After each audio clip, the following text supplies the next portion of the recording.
Praise the lord.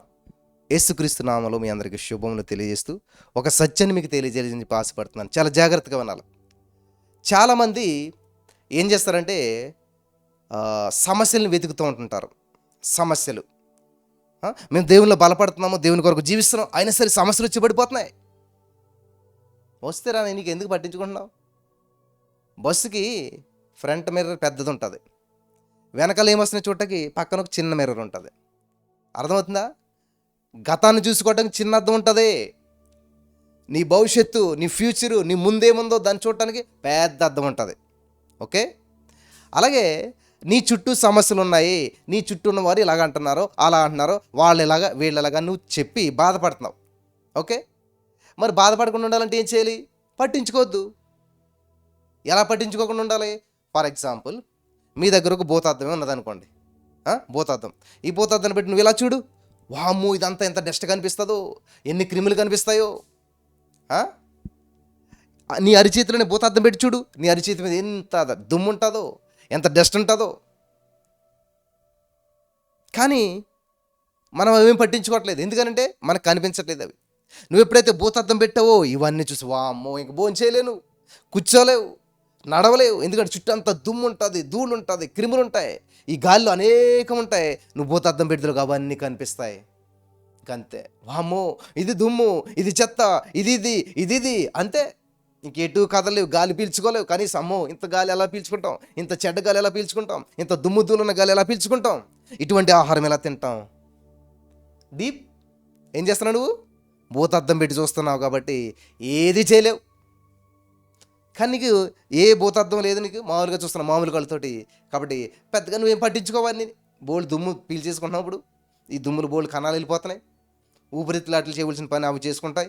దేవుడు system పెట్టాడు, వడపోయటం ఇదంతా చేసుకుని అది చేసుకుంటాయి అక్కడ. కానీ నీకు ఎప్పుడైతే ఈ సత్యం తెలిసిపోయిందో, భూతార్థం పెట్టి చూసావో, అంతే కాంప్లికేట్ అయిపోతావు. అలాగే నీ జీవితం ఎదురయ్యే సమస్యలు వాళ్ళు ఎలాగన్నారో వీళ్ళు ఎలాగన్నారు. మా అత్తగారు ఏమని తెలుసా, మా ఆడబొడిసి ఏమందో తెలుసా, భూతార్థం పెట్టి చూడు, నువ్వు ఒక్క నిమిషం ఉండలేవు ఎక్కడాను. భూతార్థం పెట్టి చూడు, నువ్వు ఒక్క నిమిషం నిలబడలేవు ఎక్కడ కూడాను. నువ్వు చేసే పని చేసే ఆఫీసులో కానీ, ఈవెన్ నీ భార్య భర్తల మధ్య కానీ భూతార్థం పెట్టి చూసుకున్నారు అనుకోండి, అన్ని తప్పులే. నన్ను ఫస్ట్లో బాగా చూస్తాడు, ఇప్పుడు బాగా చూడట్లేదు, నన్ను పట్టించుకోవట్లేదు, నాతో మాట్లాడట్లేదు. ఇంక ఇవన్నీ భూతార్థం పెట్టావనుకో, అంతే విచ్ఛిన్నం, విడిపోవటం, దూరం అయిపోవటం, విడాకులు అయిపోయింది. ఎందుకు తెలుసా? భూతార్థం. ఈరోజు నేను చెప్తున్న మాటలు చాలా విలువైన మాటలు నా ప్రియులరా, జీవితాలు కట్టబడేటువంటి మాటలు. కాబట్టి భూతార్థాన్ని వాడకండే, మామూలుగా ఉంటేనే మంచిది. మరి డీప్ అయిపోతే మళ్ళీ భూతార్థాలు పెడితే అంతా కనిపిస్తుంది. కొన్ని చూడకపోవటం మంచిది. హల్లెలూయా. ఈరోజు కుటుంబాలు విచ్ఛిన్నం అయిపోవడం కారణం ఏంటి తెలుసా? ఇవే, ఇటువంటి విషయాల వల్ల ఈ కుటుంబాలు విచ్ఛిన్నం అయిపోతూ ఉన్నాయి. భూతార్థం వాడతారన్నమాట. మనం ఇక్కడే ఉంటాం, ఎక్కడో 4-5 కిలోమీటర్లు ఉన్నటువంటి వాళ్ళు మన గురించి ఏమనుకున్నారో తెలుసుకుంటాం.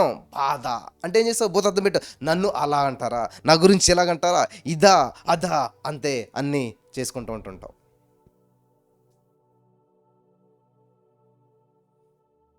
వింటున్నారా పిల్లలు? వింటున్నారా? అన్నీ చేస్తూ ఉంటుంటావు, ఇంకా గందరగోళంలోకి వెళ్ళిపోతావు. ఏం చేయాలో అర్థం కాదు నీకు.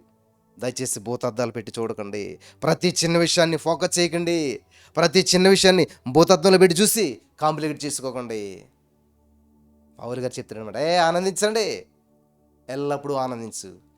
ఆనందించడానికి అవకాశాలు వెతుకు. హల్లెలూయా. ఆనందించడానికి అణువణువున ఆనందించు. ఆమేన్.